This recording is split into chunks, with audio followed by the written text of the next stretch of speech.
ನನ್ನ ಹೆಮ್ಮೆಯ ಕನ್ನಡಿಗರೇ ಮತ್ತು ನನ್ನ ಪ್ರೀತಿಯ ಕಟ್ಟಡ ಕಾರ್ಮಿಕರೇ, ಗುತ್ತಿಗೆದಾರರೇ, ಕಟ್ಟಡ ನಿರ್ಮಾಣ ಮಾಡುವ ಮಾಲೀಕರೇ, ತಮ್ಮೆಲ್ಲರಿಗೂ RPS ಯೂಟ್ಯೂಬ್ ಚಾನಲ್ಗೆ ಸ್ವಾಗತ ಸುಸ್ವಾಗತ. ನೋಡಿ ಸ್ನೇಹಿತರೆ, ನೀವು ಈ ವಿಡಿಯೋದಲ್ಲಿ ಏನು ನೋಡ್ತಾ ಇದ್ದೀರಾ ಅಂದರೆ ಅಂಚು ಮತ್ತು ಇಟ್ಟಿಗೆ ಥರ ಸಿಮೆಂಟಲ್ಲೂ ಡಿಸೈನ್ ಮಾಡಿಸಿರ್ತಾರೆ. ಕೆಲವರು ಇಟ್ಟಿಗೆನಲ್ಲೇ ಕಟ್ಟಡಗಳು ಮಾಡಿಸಿರ್ತಾರೆ. ಅದಕ್ಕೆ ನಾವು ಗಲೀಜಾಗ್ಬಿಟ್ಟಿರುತ್ತೆ. ಕೆಲಸ ಮಾಡ್ಬೇಕಾದ್ರೆ ಸಿಮೆಂಟೆಲ್ಲ ಆರಿ ಗಲೀಜು ಡ್ಯಾಮೇಜ್ ಎಲ್ಲ ಆಗ್ಬಿಟ್ಟಿರುತ್ತೆ. ಆಗ ನಾವು ನ್ಯಾಚುರಲ್ ಕಲರ್ ಕೇಳ್ತಾರೆ ಕೆಲವರು. ಅವಾಗ ಯಾವುದ್ಯಾವುದೋ ಕಲರ್ ಹೊಡಿಸ್ಕೊತಾರೆ. ನೋಡಿ, ನಿಮಗೆ ನ್ಯಾಚುರಲ್ ಕಲರ್ ಬೇಕು ಅಂದರೆ ನೀವು ಇಲ್ಲಿ ನೋಡ್ತಾ ಇರೋ ಥರ ಕಲರ್ ನಂಬರ್ 9937 ರೆಡ್ ರಸ್ಟ್ ಅಂತ ಏಷ್ಯನ್ ಪೇಂಟಲ್ಲಿ ಸಿಗುತ್ತೆ. ಅಪೆಕ್ಸಲ್ಲಿ ಮತ್ತು ಅಪೆಕ್ಸ್ ಟೈಲ್ ಗಾರ್ಡ್ ಅಂತ ಬರುತ್ತೆ, ಅದರಲ್ಲಿ ನೀವು ಮಾಡಿಸ್ಕೋಬೋದು. ಇದನ್ನು ನೋಡಿದ್ಬಿಟ್ಟಾಗ ನಿಮಗೆ ಈ ಎಮಲ್ಷನ್ ನಾವು ಉಪಯೋಗಿಸಿದ್ರೆ ನಿಮಗೆ ನ್ಯಾಚುರಲ್ಲಾಗಿ ಸಹಜವಾಗಿ ಹಂಚು ಥರನೇ ಕಾಣಿಸುತ್ತೆ.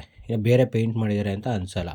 ಕೆಲವರು ಬೇರೆ ಕಲರ್ ಹೊಡಿಸ್ಕೊತಾರೆ, ಅದು ಅವ್ರ ಇಷ್ಟ. ಮತ್ತು ಇನ್ನೊಂದು ವಿಷಯ ಏನಂದರೆ, ಈಗ ಹೊರಗಡೆ ನಾವು ಪೇಂಟ್ ಹೊಡಿಬೇಕಾದ್ರೆ ಹೇಗೆ ತೊಳಿಬೇಕು, ಯಾಕೆ ತೊಳಿಬೇಕು, ಯಾವ ರೀತಿ ತೊಳಿಬೇಕು ಅನ್ನೋದನ್ನ ನೋಡಿ. ಈ ಆರ್ಚ್ ನೀವೇನು ನೋಡಿರಿ, ಇದು ಮೈಸೂರಿನ ವರುಣ ಹತ್ರ ಶಿವರಾತ್ರಿ ರಾಜೇಂದ್ರ ನಗರ ಅಂತ ಒಂದು ಲೇಔಟು. ಆ ಲೇಔಟ್ನ ಆರ್ಚ್ ಇದು. ಆ ಆರ್ಚ್ಗೆ ನಾವೇ ಪೇಂಟಿಂಗ್ ಮಾಡಿದ್ದು. ಈಗ ಹಿಂಗೆ ತುಂಬ ವರ್ಷಗಳು ಕಳೆದಿತ್ತು, ತುಂಬ ಗಲೀಜಾಗ್ಬಿಟ್ಟಿತ್ತು ಪಾಚಿ ಗೀಚಿ ಎಲ್ಲ.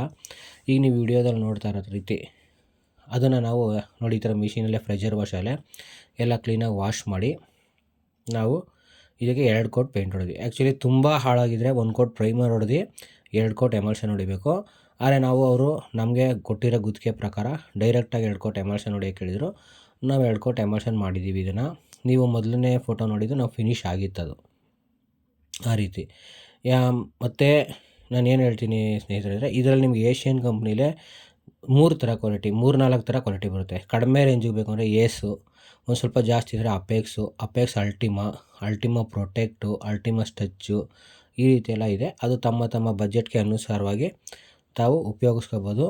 ಮತ್ತು ಇನ್ನೂ ನಾನು ವಾಟರ್ ಪ್ರೂಫಿಂಗು ಮತ್ತು ಇನ್ನೂ ನಿಮಗೆ ಯಾವ ರೀತಿ ವಿಡಿಯೋ ಬೇಕು, ಏನಾದ್ರು ಡೌಟ್ಸ್ಗಳಿದ್ರೆ, ಅನುಮಾನಗಳಿದ್ರೆ ನನಗೆ ಕಾಮೆಂಟ್ ಮೂಲಕ ತಿಳಿಸಿ. ನಾನು ನಿಮ್ಗೆ ಅದ್ರ ಬಗ್ಗೆ ವಿಡಿಯೋ ಮಾಡಿ ನನಗೆ ತಿಳಿದಿರೋ ಅಂಥದ್ದನ್ನು ನಾನು ನಿಮ್ಗೆ ಹೇಳ್ಕೊಡ್ತೀನಿ. ನಿಮಗೆ ತಿಳಿದಿರೋದು ನೀವು ಹೇಳಿ. ಶುಭರಾತ್ರಿ.